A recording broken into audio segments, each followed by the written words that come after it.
What's up? Who'd you pick? Oh, great, sweet, good choice. I disagree, Byung, because like you said, if they don't think they're going to get punished, why would they do it? That's true. They think the punishment, when they think of punishment, they're going to think about spending some time in prison, getting off early off good behavior, maybe some more community service, because really, robbing a bank doesn't yield much punishment. They're not going to think that. They're going to think, I'm going to fucking die if I try to rob this bank. There's no black and white to that. It's not going to be, oh, I'm just going to spend some time in prison, maybe become, you know, maybe get out early. No, it's going to be, I'm going to die. I'm going to get my head chopped off. I'm going to get shot up like 1,000 times. I'm going to get hanged or, I don't know, raped by Eskimos, whatever you think of doing, we're going to do it. And that's the reality you're going to be faced with. They're not going to feel immortal. It's going to be hard to feel immortal driving down the street and seeing someone hanging from a pole, like I said before, outside of Honey's, Young. Honey's. So, you did bring up a good point about martyrs, how we could be making martyrs out of these people.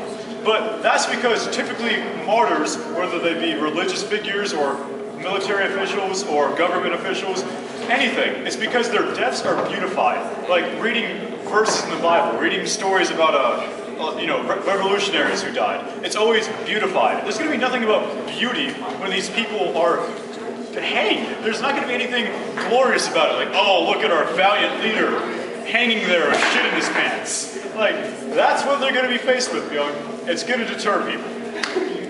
That's it.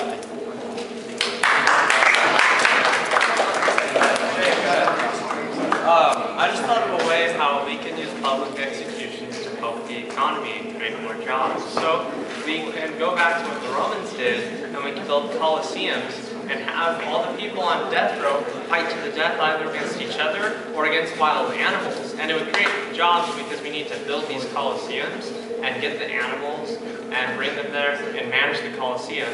And then we could also use it to get revenue for the government, because then you could charge to go to these sporting events, if you want to call them that. Okay, so Jake brought up an interesting point.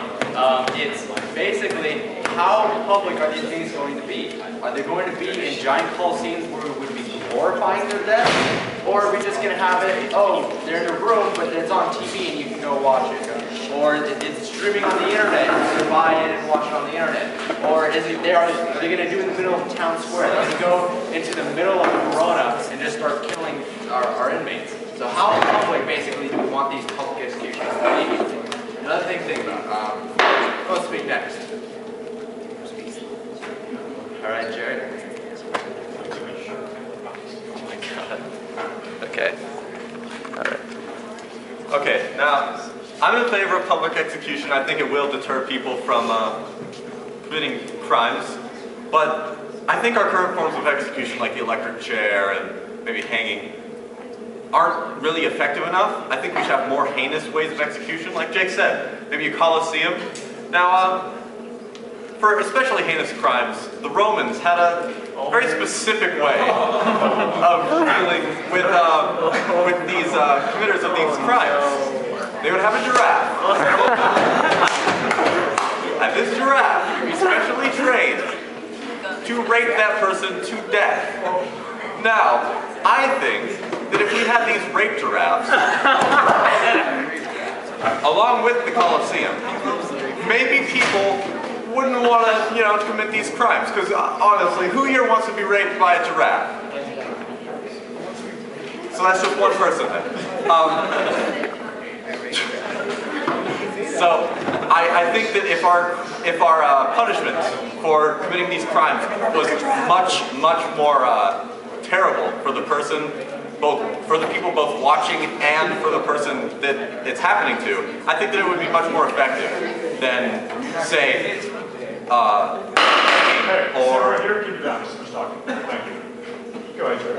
hanging or execution by firing squad. So I think someone at this table right here needs to get up and speak, because you guys are talking a lot amongst each other. We're supposed to be spreading ideas, right? So that's why Avi is speaking. Avi? Yeah, all right. Woo! Yeah!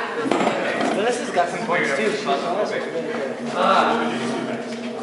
What do you get, asshole? Public execution. I am against public execution because I don't think I should have to go and see dead people everywhere because they smell. And I don't know if you guys have smelled a dead person. Like, I was raised in Afghanistan where they have that shit everywhere, and it's just like, it's disgusting. So like, if I go to McDonald's and I see this dead body just hanging here with all smelly and shit, I'm not gonna want to eat anymore. And if everybody goes to McDonald's and there's these dead bodies hanging from McDonald's and they're smelly and nobody wants to eat anymore, naturally, McDonald's is gonna lose a lot of business and they're gonna lose a lot of money. And I don't know how many of you guys are Reagan fans, but Reagan had an idea called trickle-down economics, which it makes no sense at all, but some of you guys are Republicans, so I'm going to appeal to you. If a major corporation like McDonald's or the entire food industry, fast food industry, stopped getting clientele because I was hanging my prisoners in front of my fast food restaurants, then they wouldn't have any money to put back into the economy, and thus there would be no trickle. And with that, I yield my time.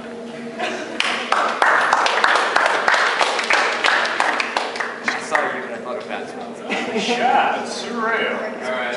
And probably that, because you said Alright, I'm gonna be a contrarian here and disagree with Avi. You can't say they don't smell. Alright, yes, that's what I'm gonna address. First of all, dead people smell. That is all a fact that we all know. But if we televise it, we have no smell-o-vision cameras, guys. Okay? It's on the way, alright? Hey, I know it, it's coming. It's a 3D too, right? But so yeah, 3D executions, guys. No, yeah, so there's other ways. I think talking about corpses hanging in front of McDonald's isn't really an accurate portrayal of public execution. I mean, even in the Western time, they'd put that like at least like 5 feet away from the saloon, okay? That thing was distance. And plus, they didn't just let them hang there. They usually take them down and put them in their measured coffin.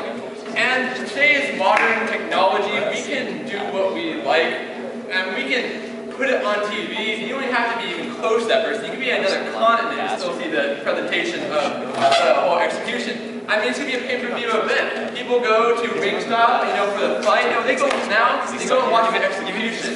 And now you go pay all your money to watch the execution and stuff. There's other ways, and I just think that Avi's point's irrelevant. So, in other words, like, you'll fight. Alright.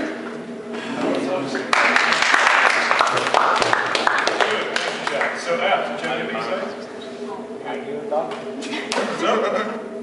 I was going to say what Ali said, but you know, he stole my points. Of course. Such a free else? Anthony. Okay, so yeah, like Chad said, we don't have to hang them out in front of Honey's or McDonald's. In fact, we don't even have to hang them. I like the television idea because you can opt into it. Now you're not forcing people to witness death or have to smell the death, Avi. You just basically, oh, hey, the murder's going on, let's watch the murder instead of, you know, How I Met Your Mother. So, I mean, like, personally, like, I would almost rather watch these executions just so I know kind of what these people are going through. I mean, like, if you look at the police force, if every police officer has to be tased or pepper sprayed before they become a police officer. That's like part of their initiation. So same for me, if I ever want to vote on the death penalty, I want to see what happens. So I will have my TiVo filled with just, you know, electric chairs and lethal injections, just so I know what that is going on. Now, fortunately, I can't really experience it and know what it's actually like, but again, I digress. However, another important point is how brutal are these punishments going to be? Jake touched on it a little bit, and so did Jarrett with his rape giraffe. Now, Romans, they had a really good system of crime and punishment. And I think that however cruel and unusual these might be, and even though they might violate some amendment rights, I believe that these are necessary evil in order to make sure that crime goes down.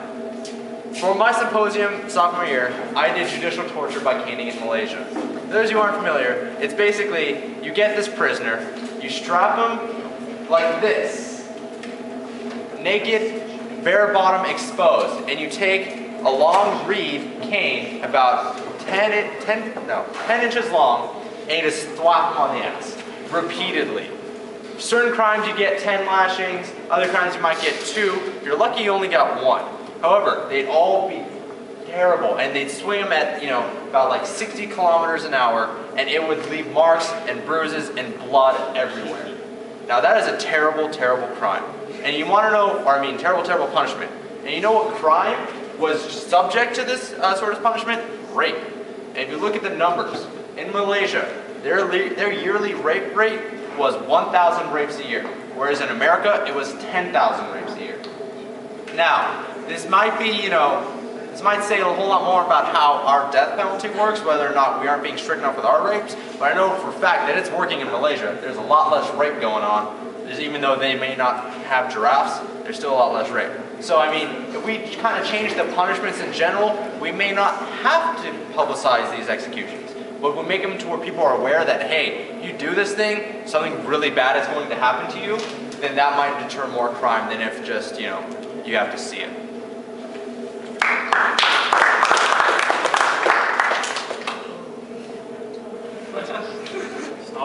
Yes! Anthony, your idea was great, kind of kinky, so I mean, that's always good. Anyways, okay, so I wasn't really paying attention to the beginning of the debate, so I figured, I guess we moved past, we're not hanging people in front of fast food restaurants, I guess we're televising things now. So since we're going to televise people dying or getting killed, instead of having the government do it, we could just put them all in an arena and Hunger Games it. I mean, gladiators, I mean, seriously. Now, if we're televising it, if they're gonna have to die anyway, it's really the only logical point. And then we can just kill the last man standing. Like, how hard is that? We save a lot more, supplies if we just put them in a big room and they have to do it with their hands. We don't have to shoot all of them. We don't have to waste money on chemicals for lethal injections or pay for wattage and electrical bills on electric chairing them. It's going to save our government so much money if, you just see one prisoner go and punch the other prisoner until he's dead. And then it's one bullet on the last guy. So my great idea is to have the Hunger Games in America that would be massively televised, and we can even make it pay-per-view and just capitalize the shit out of it because we're all capitalists and Republicans and we love Reaganomics. Right, Sean? That's right, buddy.